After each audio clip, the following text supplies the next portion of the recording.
Hi hello నమస్తే welcome back to our channel. ఏం చేస్తున్నారండి? ఈరోజు నేను చాలా టేస్టీగా అండి మన బాయిల్డ్ ఎగ్ ఉంటుంది కదా, బాయిల్డ్ ఎగ్ని ఫ్రై చేసండి. బాయిల్డ్ ఎగ్ ఫ్రై అనమాట. టేస్ట్ అయితే అదిరిపోయిందండి. ఇంకా ఆలస్యం ఎందుకు, వచ్చేసండి ప్రిపేర్ చేసుకుందాం. మనం ఇప్పుడు బాయిల్డ్ ఎగ్ ఫ్రై చేసుకుంటున్నామండి. దానికోసమని 4 ఎగ్స్ అయితే నేను కొంచెం సాల్ట్ వేసేసండి ఉడకబెట్టి పక్కన పెట్టుకున్నాను. ఇప్పుడు వీటిని మనము పీసెస్గా కట్ చేసుకోవాలన్నమాట. చూడండి, ఇట్లా పొడవుగా అయితే కట్ చేసుకుంటున్నాను నేను. కట్ చేసిన తర్వాత అండి ఈ చందమామలు తీసేసి పక్కన పెట్టేసుకుందాం. ఫస్ట్ మిగిలింది మళ్ళీ నిలువుగా ఎగ్స్ని మనము కట్ చేసుకుందామండి. ఇట్లానే మిగిలినవన్నీ కూడా మనము తీసేసుకోవాలన్నమాట జాగ్రత్తగా. ఇలా ఫస్ట్ ఎగ్స్ని కట్ చేసుకొని మనము చందమామని పక్కన పెట్టేసుకోవాలండి. ఎందుకంటే ఫ్రై చేసేటప్పుడు ఈ చందమామ లోపల ఉండి అంత స్ప్రెడ్ అయిపోవటము, కలిసిపోవటం అట్లా ఉంటుంది. ఇప్పుడు వీటిని మనము ఇట్లా ముక్కలుగా కట్ చేసుకోవాలండి. మీకు ఎలా ఎలా ముక్కలు అంటే అలా పీసెస్గా మీరు కట్ చేసేసుకోండి. నేనైతే ఇట్లా పొడవుగా కట్ చేస్తున్నానండి. చూడండి,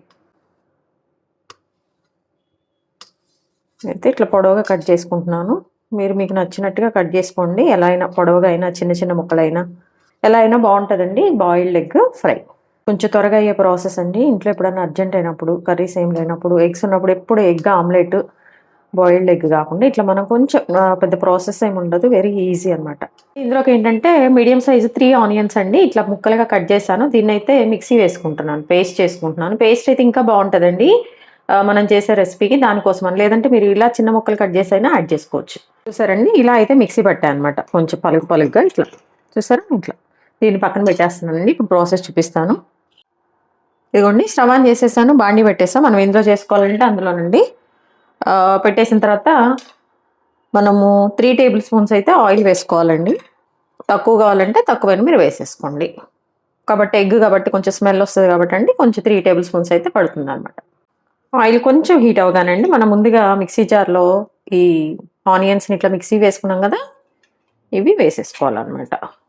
చూడండి, లేదంటే మీరు ఈ ఆనియన్స్ని చక్కగా మీరు చిన్న చిన్న ముక్కలుగా కట్ చేసుకున్నా కానీ సరిపోతుందండి. నేనైతే జస్ట్ మిక్సీ వేసాను అనమాట.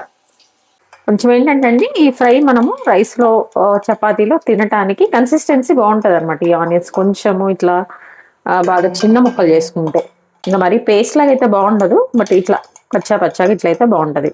ఇవ్వండి, దీన్ని మంచిగా మనము వేయించేసుకోవాలన్నమాట ఈ ఆయిల్లో. ఈ పచ్చివాసన అంతా పోయే వరకు అయితే మనం చక్కగా దీన్ని వేయించేసుకోవాలండి. చూసారా, ఈ ఆనియన్స్ అన్నీ కూడా బాగా కొంచెం పేస్ట్ లాగా అక్కడక్కడ చిన్న చిన్న ముక్కలండి. ఈ పీసెస్ అన్నీ కూడా ఏంటంటే బాగా కుక్ అయిపోయి మన ఫ్రైకి కొంచెం లైట్గా మనం ఎందులో అన్నా కలుపుకొని, రైస్లో కలుపుకొని కూడా మనం చక్కగా తినేయచ్చు అనమాట. అదే ఆనియన్స్ వేసామనుకోండి అలానే ఉండిపోతాయి. ప్రత్యేకంగా ఇంకా దాన్ని తినేవాళ్ళు ఉంటారు, తిన్నోళ్ళు ఉంటారు. ఇలా అయితే చక్కగా తినేసి మంచిగా అండ్ దట్టు కొంచెం డిఫరెంట్ టేస్ట్ కూడా వస్తుంది అనమాట. ఇలా మనం బాగా ఆనియన్ని ఇలా పేస్ట్ చేసుకుంటే. ఇప్పుడు ఇవి వేగుతుండగానే ఒక 2 మినిట్స్ అయిన తర్వాత అండి మన కరివేపాకు ఉంటుంది కదా, కరివేపాకుని మనం చిన్న చిన్న ముక్కలుగా కట్ చేసుకున్నామండి. ఇవి కూడా వేసేస్తున్నాం. అలాగే నెక్స్ట్ ఇదిగోండి, ఈ చిన్న చిన్న పచ్చిమిర్చిని కూడా నేను చిన్న చిన్న ముక్కలుగా కట్ చేసుకున్నా అండి. మీరు ఇలా వద్దనుకుంటే పెద్దవి వేసేసుకోండి. నేనేంటంటే కొంచెం తెలియకుండా ఎప్పుడన్నా కొంచెం మధ్యలో పంటికి తగలాలని నేను అట్లా చిన్న ముక్కలు వేసాను అనమాట. కొంచెం పెద్దవి వేసుకున్నా ఏం కాదండి, మీ ఇష్టం అదంతా. ఎగ్ గ్రేవీ, ఎగ్ ఫ్రై అంటున్నాం కదా, బాయిల్డ్ ఎగ్ ఫ్రై అని అది ఒక్కటే కనిపిస్తే బాగుంటుంది మన ఫ్రైలో కదండి. ఈ పచ్చిమిర్చి వీటికన్నా అని కొంచెం ఇట్లా చిన్న చిన్నగా చేసుకుంటే కొంచెం డిఫరెంట్గా అక్కడక్కడ తగులుతూ బాగుంటుంది అనమాట. ఫుడ్ని మనం ఎప్పుడైనా ఆస్వాదించాలండి. వేగాలి బాగా, పచ్చివాసన అంతా పోయే వరకు అయితే మనం దీన్ని కలుపుకుంటూ వేయించేసుకున్నాం. ఇదిగోండి, ఇప్పుడు ఏంటంటే ఇవన్నీ కొంచెం వేగుతుండగానే మనం కొంచెము అల్లం వెల్లిపాయ పేస్ట్ 1 టేబుల్ స్పూన్ వేసేస్తున్నాను. వేసాక మళ్ళీ మనం మంచిగా మిక్స్ చేసుకోవాలి.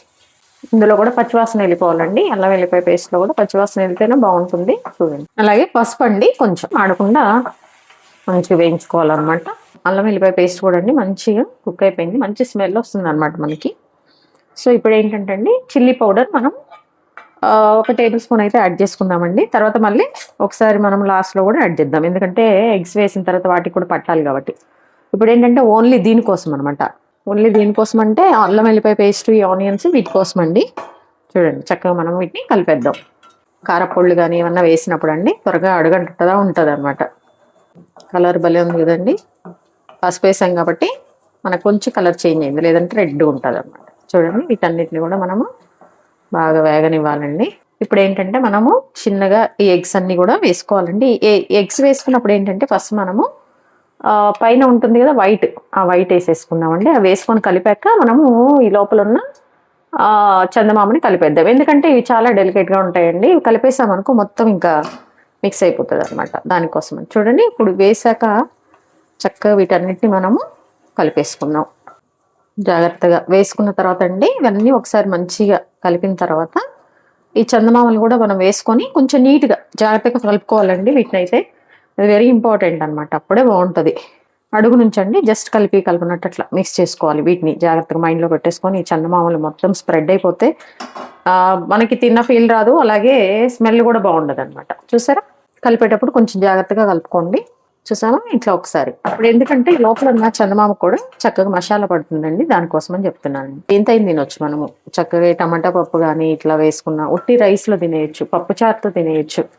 ఇట్లా కొంచెం డిఫరెంట్గా. చూసారా, ఇవన్నీ వేగుతూ ఉన్నాయండి. అల్లం వెల్లిపాయ పేస్ట్ ఇవన్నీ మంచిగా అరోమా వస్తుంది. అలాగే ఇప్పుడు మనము ధనియాల పౌడర్ అండి 1 టేబుల్ స్పూన్ వేస్తున్నాను. చూడండి, ధనియాల పౌడర్ 1 టేబుల్ స్పూన్ నేనైతే వేస్తున్నానండి. ఇంకేం వేయట్లేదండి, ఓన్లీ ధనియాల పౌడర్. మీరు ఒకవేళ కావాలంటే లాస్ట్లో గరం మసాలా కూడా వేసుకోవచ్చు, బట్ అది కొంచెం డిఫరెంట్ టేస్ట్ వస్తుంది. ఇదైతే ఓకే.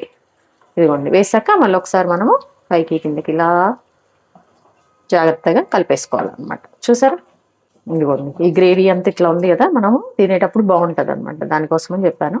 మీరు ఇంకా కొంచెం ఈ చూసారా ఈ కన్సిస్టెన్సీ, ఇది మనకి ఎక్కువ కావాలంటే ఆనియన్స్ ఎక్కువ వేసుకోవాలి, మిగిలిన కొంచెం ఎక్కువ వేసుకోవాలన్నమాట.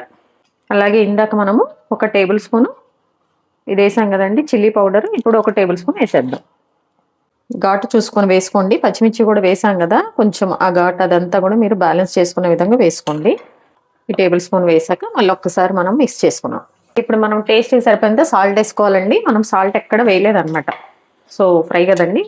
అలాగే మనం ఎగ్స్ బాయిల్ చేసేటప్పుడు కూడా మనము సాల్ట్ వేసి ఉడికించుకున్నాం కాబట్టి నేనైతే ఒక 1/2 టేబుల్ స్పూన్ అట్లా వేసేసాను అనమాట. సరిపోతుంది, ఎక్కువైతే బాగుండదు కదా, అందుకోసమని. మళ్ళీ ఒకసారి కలిపేద్దాము. ఇంకా అయిపోయిందండి మన బాయిల్డ్ ఎగ్ ఫ్రై. చూసారా, ఆహా, చూస్తుంటేనే డిఫరెంట్గా భలే ఉంది కదండి.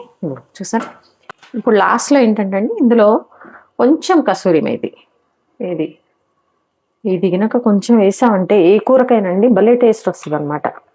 సో అందుకే మ్యాక్సిమం నేను దీన్ని వాడతాను. ఇట్లా మనం ఒకసారి స్మాష్ చేసుకుంటూ కొంచెం 1 టేబుల్ స్పూను అట్లా ఈ కసూరి మేతి వేసుకున్నామండి, అంతే. మళ్ళీ ఒకసారి కలిపేద్దాము, స్టవ్ ఆఫ్ చేసేద్దాము. సరే, అదిరిపోయే బాయిల్డ్ ఎగ్ ఫ్రై రెడీ అయిపోయిందండి. ఇంకా ఆలస్యం ఎందుకు, వేడివేడి అన్నంతో సర్వ్ చేసుకొని తినడమే. చూసారండి, మన బాయిల్డ్ ఎగ్ ఫ్రై అనమాట.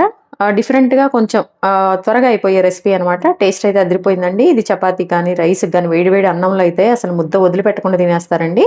అండ్ రసంతో అయితే స్పెషల్లీ చాలా బాగుంటుంది అనమాట. మీరు కూడా తప్పకుండా ట్రై చేయండి. ట్రై చేశాక ఎలా వచ్చిందో కమెంట్ బాక్స్లో తెలియచేయండి. అలాగే మీ విలువైన సమయాన్ని కేటాయించిన వీడియో చూస్తున్నందుకు మీ అందరికీ నా ధన్యవాదాలండి. చూస్తున్నారు కానీ సబ్స్క్రైబ్ చేసుకోవట్లేదండి, ప్లీజ్ డూ సబ్స్క్రైబ్. అలాగే హెల్తీగా కుకింగ్ చేసుకుందాం, మన ఆరోగ్యాన్ని మనం కాపాడుకుందాం. Thank you.